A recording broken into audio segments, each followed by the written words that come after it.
Emperor Thaxmor sat upon his crystal throne in the heart of the imperial palace on Zarian Prime, and felt something he had not experienced in over a century. Doubt, the ancient ruler of the Galactic Dominion. Empire had lived for 600 years and had seen his forces conquer every species they had encountered.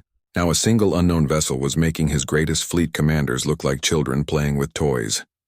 "Explain this to me again," the Emperor said to the trembling messenger who knelt before his throne. The messenger was a young Kalari female with blue skin and silver hair, who had traveled across the galaxy to bring this impossible news. "Your Imperial Majesty, a single alien vessel has appeared in the Zarion system and has proven immune to all weapons fire from Admiral Zexkar's fleet."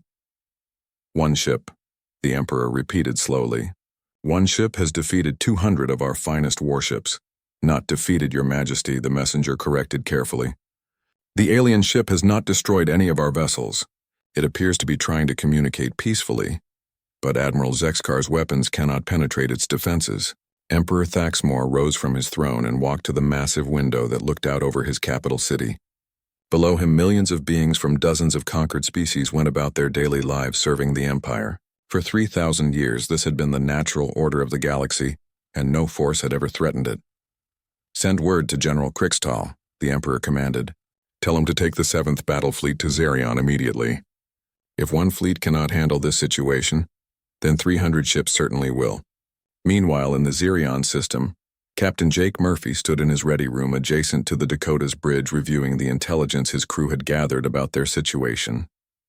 The data was troubling on multiple levels, and he was beginning to understand that first, contact with this empire was going to be far more complicated than anyone on Earth had imagined. "Commander."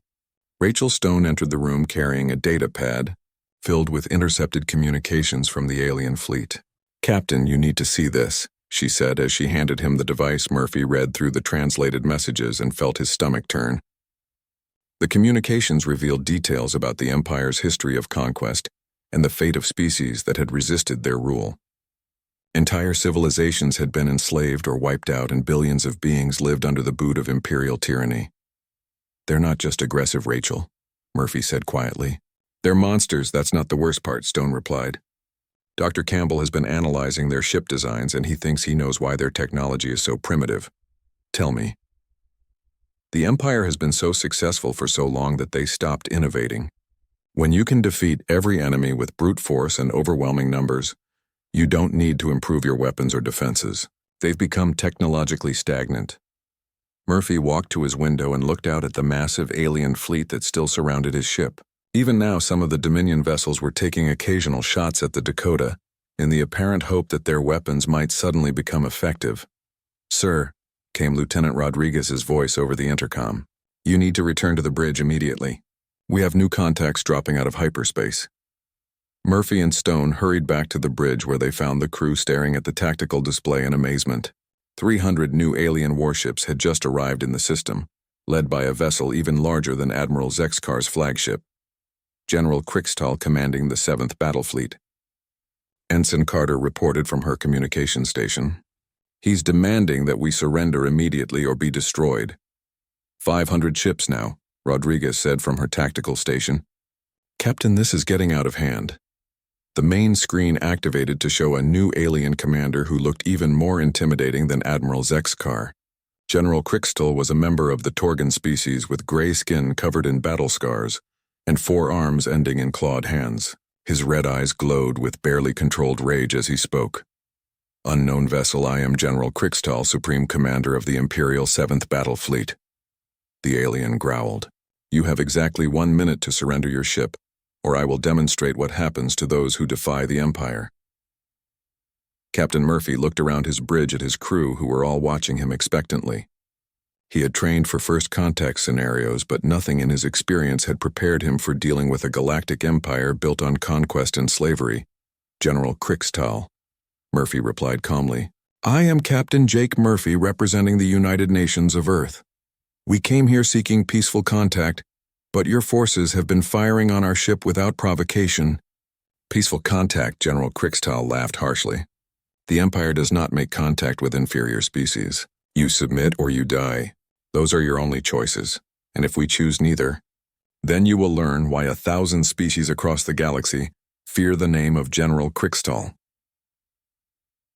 The communication channel closed, and Murphy turned to his tactical officer. "Lieutenant, what are your readings on this new fleet?" "Same technology as the first group," Captain Rodriguez replied. "Larger ships with more weapons, but still centuries behind our capabilities. However, sir, there are a lot of them." "Commander Johnson," Murphy called to his engineering chief. "How are our defensive systems holding up?" "Perfectly, sir," Johnson answered from his station. "We could maintain our current shield strength for months even under continuous fire from this entire fleet." Murphy made his decision. "Lieutenant Rodriguez, prepare particle beam lances. Full spread, but keep power settings at minimum. I want to disable their command ships, not destroy them." "Sir," Dr. Susan Miller called from her medical station. "Before you fire, you should know that I'm detecting massive life sign readings from those ships. Each one carries thousands of crew members." Murphy paused as he considered the implications. If he ordered his weapons to fire even at minimum power, he could potentially kill tens of thousands of beings. However, if he did nothing, the Empire might interpret his restraint as weakness and continue escalating the situation. "Captain," Commander Stone said quietly, "maybe we need to show them what our weapons can do to something other than their ships."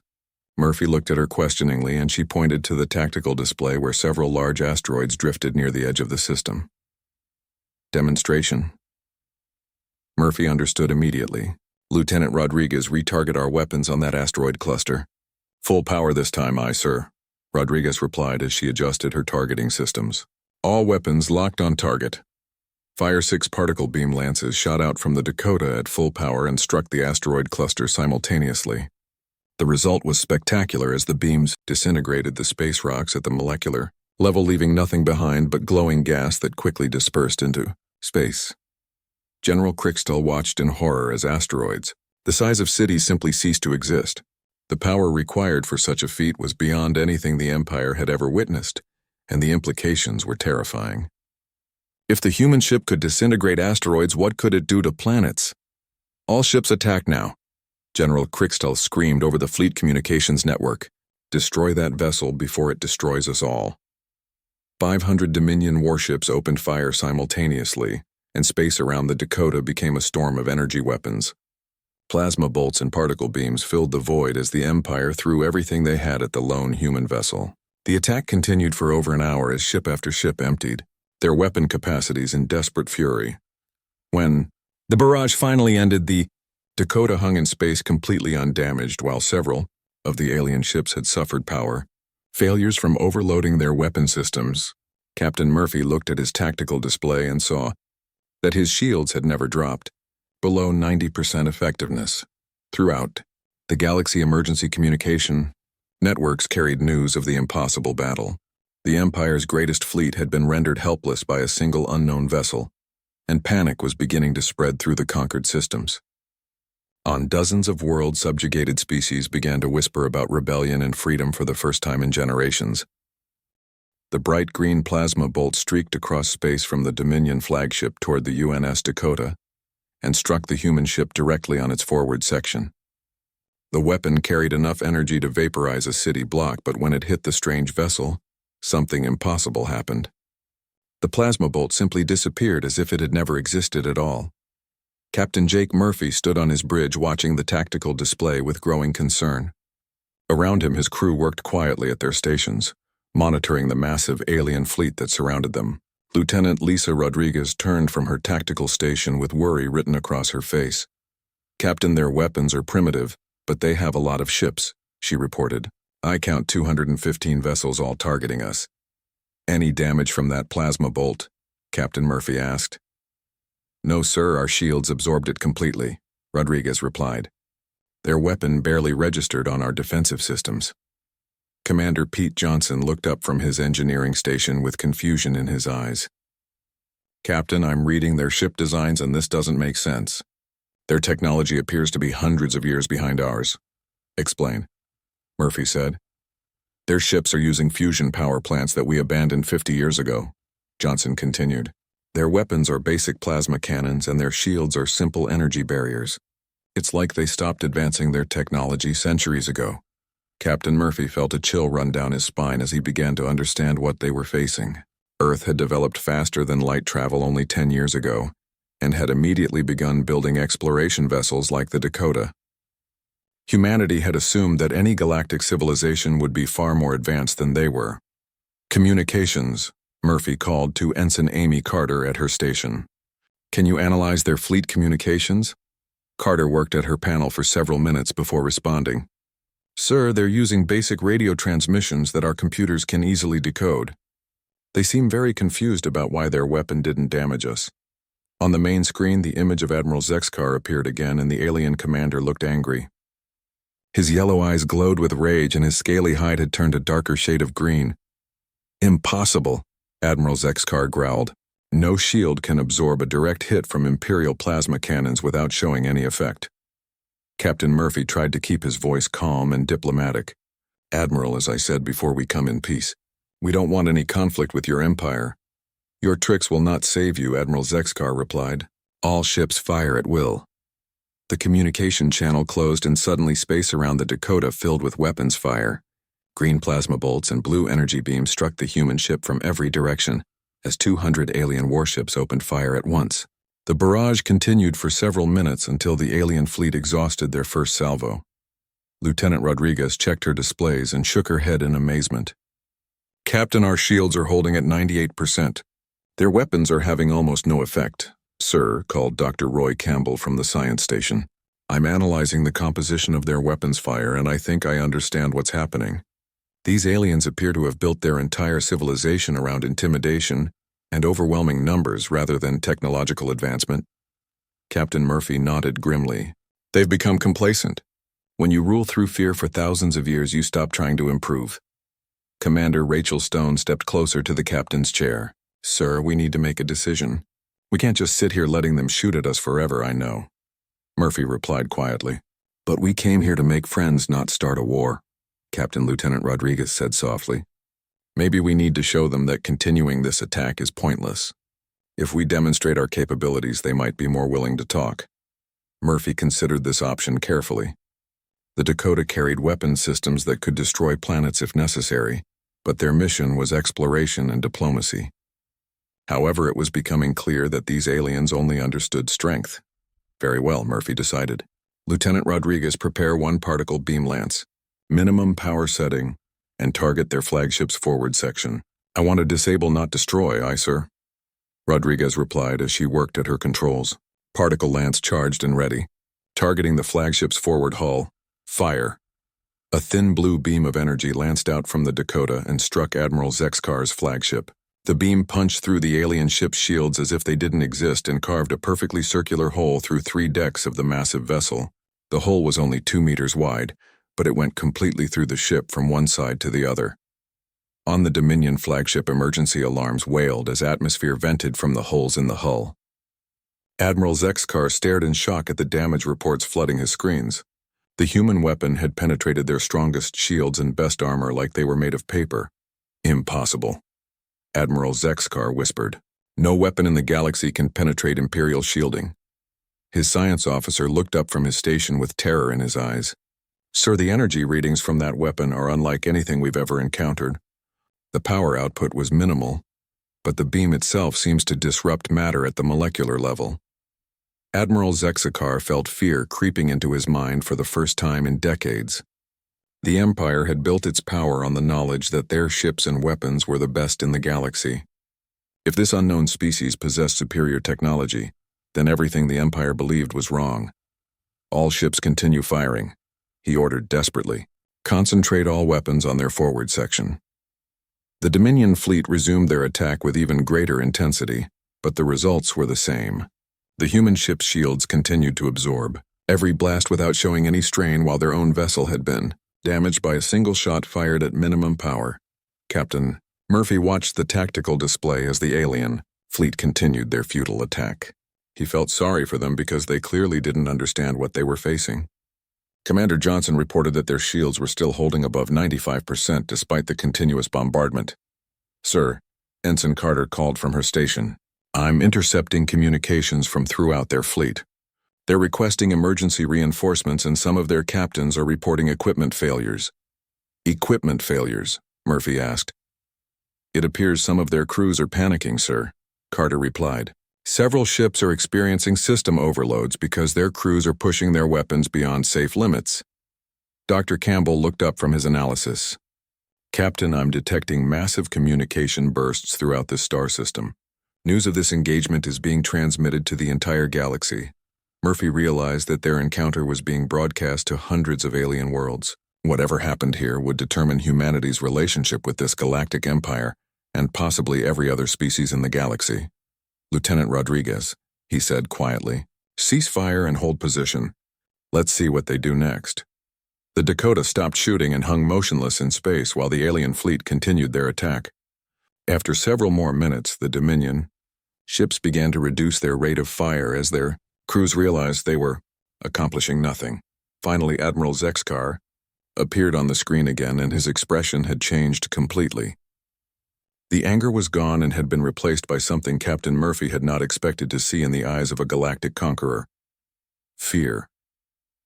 The alarm bells rang through the massive command ship floating in space, above the capital world of Zerion Prime. Admiral Zexkar lifted his scaly head from the tactical display and turned his yellow eyes toward the communication officer. The reptilian commander had served the Galactic Dominion Empire for 40 years and had never heard those particular alarms before. Report, Admiral Zexkar said in his deep, gravelly voice that echoed through the bridge. The communication officer was a young Vorthak named Sub-Commander Hickstal, and his claws clicked nervously on his control panel as he checked the readings again. Sir, we have an unknown contact dropping out of hyperspace at the edge of our system. Admiral Zexkar moved his heavy body across the bridge toward the main viewing screen. The Zerion system had been the heart of the Empire for 3,000 years, and no unknown vessel had ever appeared here without permission. The Empire controlled 847 star systems across this part of the galaxy, and every species knew better than to challenge their authority. Show me. The Admiral commanded. The main screen flickered and displayed the outer reaches of the star system, where a single ship hung motionless in space. Admiral Zexkar studied the vessel with growing confusion. The ship was unlike anything in the Empire's vast database of known vessels. It had clean angular lines and appeared to be made of some kind of dark metal that seemed to absorb light. Strange blue energy patterns flickered along its hull in ways that made no sense to the Admiral's experienced eyes. What species built that ship? Admiral Zexkar asked. Unknown, sir, replied the science officer from his station. The computer cannot match it to any known design in our records. Size and weapons. Approximately 800 meters long, sir, but we cannot get clear readings on its weapons or defensive systems. Something is blocking our scans. Admiral Zexkar's tail twitched with annoyance.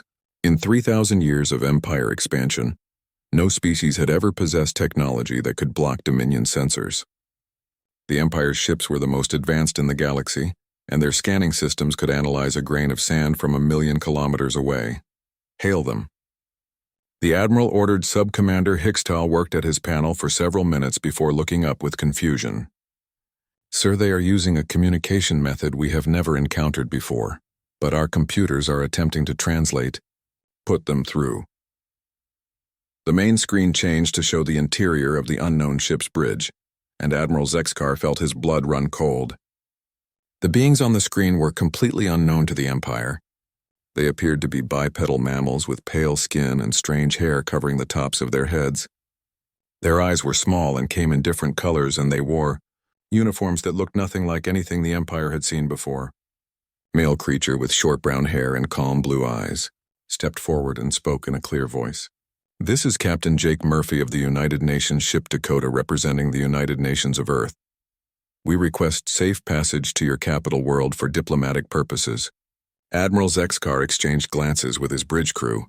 None of them had ever heard of Earth or these creatures that called themselves humans. The Empire's records contained information about every intelligent species in the galaxy, and these beings were not among them. Unknown vessel, you have entered restricted space, belonging to the Galactic Dominion Empire, Admiral Zexkar replied. State your origin and purpose immediately. Captain Murphy remained calm as he answered. As I said, we are from Earth and we seek peaceful contact with your government. This is our first mission beyond our home system, and we come in peace. Your home system is not in our records, Admiral Zexkar said. All intelligent species in this galaxy serve the Empire. You will submit to boarding and inspection immediately. I'm afraid we cannot do that, Captain Murphy replied politely. We are on a diplomatic mission and our ship contains sensitive technology. However, we would be happy to meet with your representatives on neutral ground. Admiral Zexkar's eyes narrowed. No species had ever refused a direct order from the Empire and lived to regret it. He looked around his bridge at the weapon stations where his crew waited for orders. His flagship alone carried enough firepower to destroy entire planets, and he commanded a fleet of over 200 similar vessels. You do not seem to understand your situation, Admiral Zexkar said slowly. You are facing the might of the Galactic Dominion Empire. We have ruled this galaxy for 3,000 years and conquered every species that has dared to oppose us. Your single small ship cannot possibly threaten our fleet. On the screen, Captain Murphy turned to speak quietly with a female officer with dark hair who appeared to be his second-in-command. Admiral Zexkar could not hear their conversation, but he could see concern growing on their alien faces. Captain, said a young female officer from another station on the human ship. I'm picking up massive energy readings from the surrounding fleet. They have over 200 warships in this system. Captain Murphy nodded and turned back to face the screen. Admiral, we do not wish any conflict. We are explorers and diplomats, not warriors. Surely there is room in your galaxy for peaceful cooperation. Admiral Zexkar laughed, which sounded like rocks grinding together. There is room in our galaxy for servants of the Empire. You will surrender your vessel and your crew will be processed according to Imperial law. And if we refuse, Captain Murphy asked, then you will be destroyed like all enemies of the Empire. Captain Murphy was quiet for a long moment as he considered the Admiral's words. Finally he spoke again and his voice carried a sadness that Admiral Zexkar did not understand.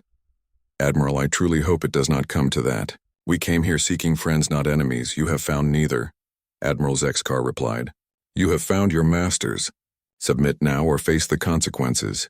The communication channel closed and Admiral Zexkar turned to his weapons officer. All ships are to target the unknown vessel. Prepare to fire on my command. 200 Dominion warships turned their massive weapons toward the lone human ship floating peacefully at the edge of the system. Each ship carried planet-killing weapons and shields that had never been breached by any known force in the galaxy. Admiral Zexkar studied the unknown ship one more time. It looked so small and fragile compared to the might of the Imperial fleet surrounding it. Soon it would be nothing more than debris floating in space like so many other ships that had dared to challenge the Empire. Fire one warning shot, he commanded. Let them see what they are facing. The emergency session of the Imperial Science Council took place in the deepest levels of the palace on Zarian Prime, where the Empire's greatest minds gathered to analyze the impossible data from the battle. Chief Science Minister Vaxilon stood before a massive holographic display showing detailed scans of the human vessel while dozens of experts studied every piece of information they could gather. The readings make no sense, reported Dr. Nixtar, the Empire's leading weapons specialist. Their defensive systems appear to manipulate energy at the quantum level, while their weapons seem to disrupt matter itself. How is this possible? Demanded Minister Vaxilon. The Empire has had the most advanced technology in the galaxy for 3 millennia. That may be exactly the problem, replied Dr. Sylvan, the chief theoretical physicist. We stopped advancing our science centuries ago because we had no reason to improve. When your current technology can defeat every enemy you encounter, there is no motivation to develop better systems. Emperor Thaxmore entered the chamber, and the assembled scientists immediately bowed. The ancient ruler looked older than usual, and the weight of 600 years seemed to press down on his shoulders as he studied the holographic display. Tell me how a single ship from an unknown species can threaten the entire empire. The Emperor commanded Minister Vaxilon activated additional displays showing comparative analysis between human and imperial technology. Your Majesty, it appears that while we were stagnating, this species continued advancing their science. They have achieved breakthroughs in physics that we abandoned as impossible long ago. Impossible things that are apparently possible, the Emperor said grimly. What else have our scouts learned about these humans? Very little, Your Majesty, Vaxilon admitted. They claim to come from something called Earth, but we cannot locate any star system by that name in our databases. However, they appear to be a young species that only recently developed faster than light travel. A young species with technology that makes our greatest achievements look primitive, the Emperor mused. How many ships do they have? Unknown, sir. But intelligence suggests this may be their only interstellar vessel. Emperor Thaxmore felt a chill that had nothing to do with the temperature in the chamber. If humanity could build one ship this powerful, what could they accomplish with more time and resources? Worse yet, what would happen if other species learned that the mighty empire could be challenged by a single vessel from a previously unknown civilization? Meanwhile, on the UNS Dakota captain, Jake Murphy met with his senior staff in the ship's conference room to discuss their increasingly complicated situation. Through the large windows, they could see the massive alien fleet that continued to surround them while maintaining a respectful distance after their failed attacks. And Captain reported Dr. Roy Campbell, the ship's chief science officer.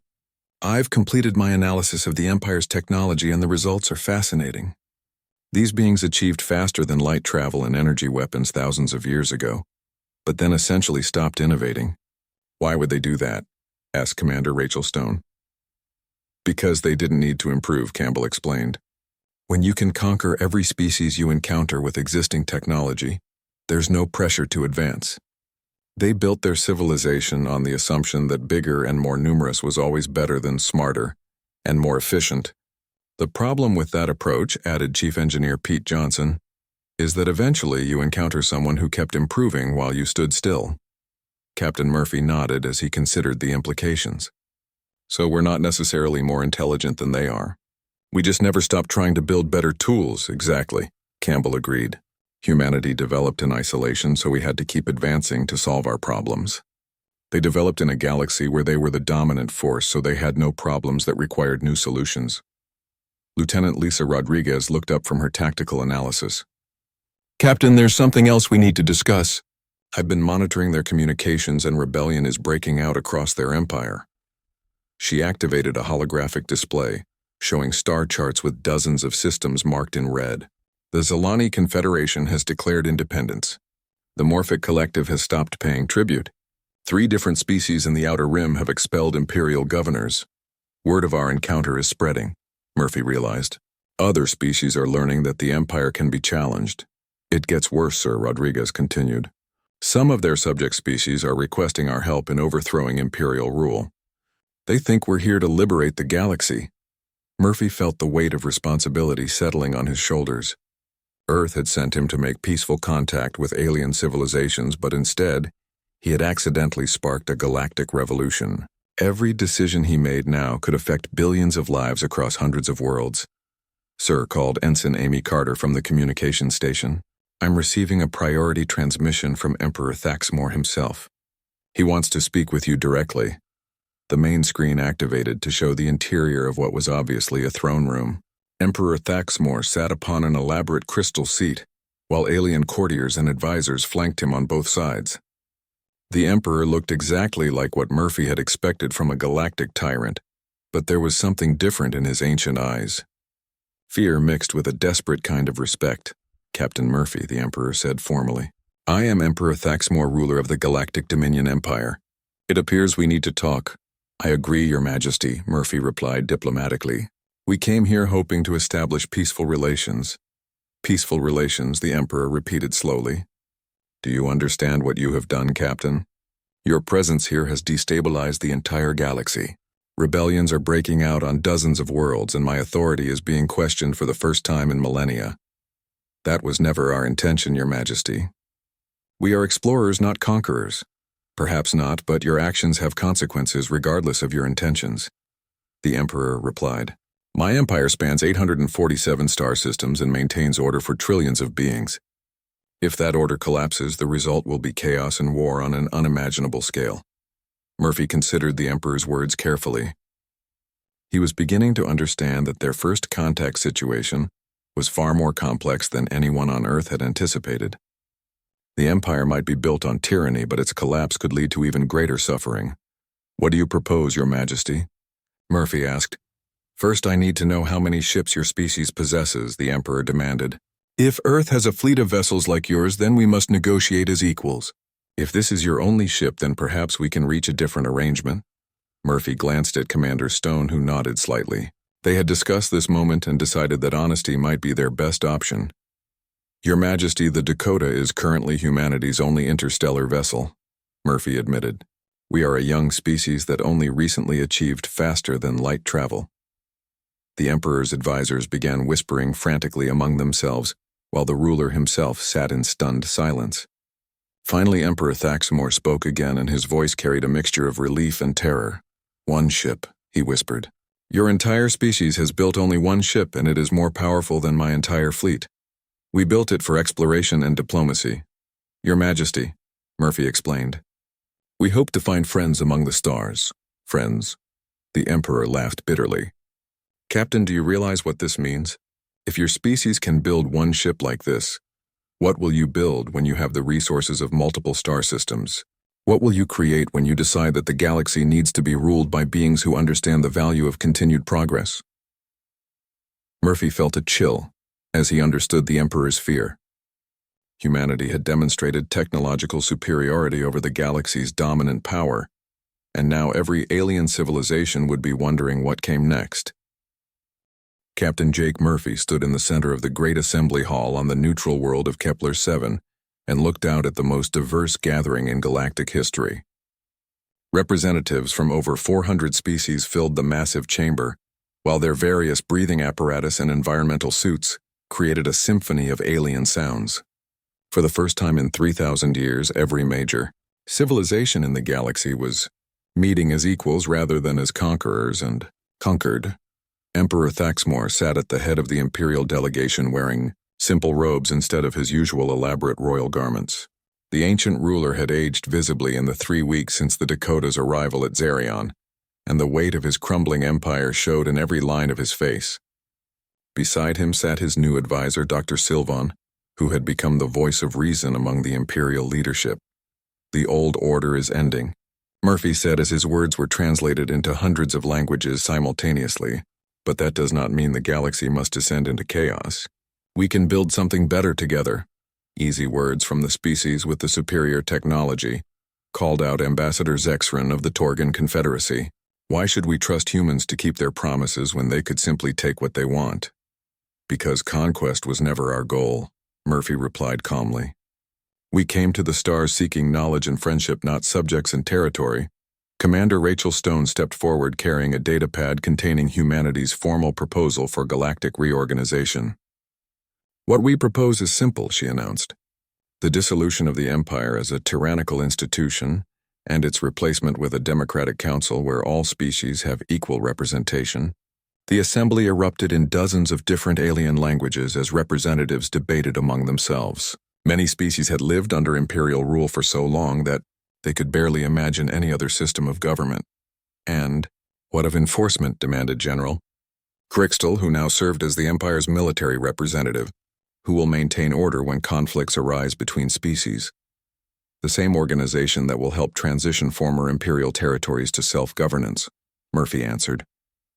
"A peacekeeping force drawn from volunteers of all species and equipped with the tools necessary to prevent aggression." Dr. Roy Campbell activated a holographic display showing technical specifications that made the assembled representatives gasp in amazement. "Humanity is prepared to share defensive technologies with the new Galactic Council," he explained. "Not weapons of conquest, but systems designed to protect peaceful worlds from those who would harm them." Emperor Thaxamor rose slowly from his seat, and the entire assembly fell silent. For 60 years he had been the most feared being in the galaxy, but now he looked like nothing more than a tired old creature ready to lay down an impossible burden. "Captain Murphy," the Emperor said formally, 3 weeks ago I commanded the greatest military force in galactic history. Today rebellions rage across half my empire and the other half questions my right to rule. You have destroyed everything I built, Your Majesty." Murphy replied respectfully. "We destroyed nothing that was worth preserving. What we offer in return is something far better," perhaps the Emperor acknowledged. "But change is never easy, especially for those who have known only one way of life. If I agree to your proposal, what becomes of the millions who have served the Empire faithfully?" "They become citizens of free worlds," Commander Stone answered. "Imperial administrators become elected officials. Military officers become peacekeepers. Scientists and engineers help rebuild what centuries of tyranny have torn down." New voice interrupted the discussion as Admiral Vexnor of the Imperial First Fleet entered the chamber, followed by a squad of heavily armed soldiers. The scarred veteran commander had been one of the Empire's most brutal enforcers, and his presence sent ripples of fear through the assembly. "Enough of this madness," Vexnor declared as his troops moved to surround the human delegation. "The Empire will not be dissolved by alien invaders and their promises of democracy." Captain Murphy remained calm even as energy weapons were pointed at him from multiple directions. "Admiral, you are making a serious mistake." "The only mistake was Emperor Thaxamor's decision to negotiate with enemies of the state," Vexnor replied. "I have seized control of what remains of the Imperial fleet, and I will restore order to this galaxy." "With what?" Murphy asked quietly. "Your ships cannot harm our vessel, and more human ships are already on their way." Admiral Vexnor smiled coldly. "Perhaps not, but I have something you cannot defend against. The location of your home world." Murphy felt his blood turn to ice as he understood the Admiral's threat. The Dakota's navigation logs contained the exact location of Earth, and if the Empire could reach humanity's home system, they could threaten billions of innocent lives. "You would commit genocide to preserve a dying empire," Murphy said with disgust. "I will do whatever is necessary to maintain Imperial authority," Vexnor declared. "Surrender your vessel immediately, or watch your precious Earth burn." The tension in the assembly hall was broken by the sound of laughing. Dr. Sylvan stood up slowly and looked at Admiral Vexnor with something approaching pity. "Admiral," the scientist said gently, "you appear to have misunderstood our situation rather completely. Explain." Vexnor demanded. "The human ship's navigation records show that Earth is located in what we call the outer spiral," Dr. Sylvan continued. "That region is over 6 months' travel time from here, even with our fastest ships. However, I suspect that by now additional human vessels are already approaching our territory." As if summoned by his words, the chamber's communication systems activated to display the image of another human officer. Captain Lisa Turner of the UNS Colorado smiled as she addressed the assembly from the bridge of her ship. "This is Captain Turner representing the Earth Diplomatic Corps," she announced.